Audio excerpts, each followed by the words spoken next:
حضور میں سورۃ الشورى پڑھ رہا تھا اور اس میں پہلے مقطعات ہیں.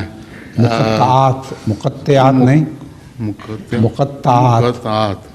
ہاں جی، اس میں ہے جی ہا میم عین سین کاف. کاف کے میں نے حضور نے تفسیر صغیر میں قدیر کے کیے ہیں. قدیر تفسیر صغیر میں حامین کاف نہیں ہے، قاف ہے. ہاں جی، اس کا کبیر کہہ نہیں سکتے حضرت مسلم موعود. یہ آپ نے اپنی طرف سے بات بنائی ہے. تفسیر صغیر میں جی. قدیر کہہ رہے ہیں، قدیر. ہاں قدیر ٹھیک ہے. ہاں جی، قدیر. ہاں جی، بالکل ٹھیک ہے. میں پوچھنا چاہتا ہوں کہ قادر اور قدیر کے ان میں کیا فرق ہے جی، ان دو صفات میں؟ قادر جو ہے وہ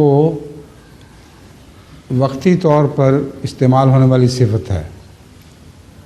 جیسے کہتے ہیں قادر کے کاروبار نمودار ہو گئے. اور قدیر ایک مستقل صفت ہے، مشبہ بالفعل، جو ہمیشہ اسی طرح رہتی ہے. تو قدیر میں استقلال پایا جاتا ہے، اس طرح رحیم میں استقلال پایا جاتا ہے. بار بار رحم کرنے والے کو رحیم کہتے ہیں، تو بار بار قدرت دکھانے والے کو قدیر کہیں گے. ٹھیک ہے جی، جزاک اللہ.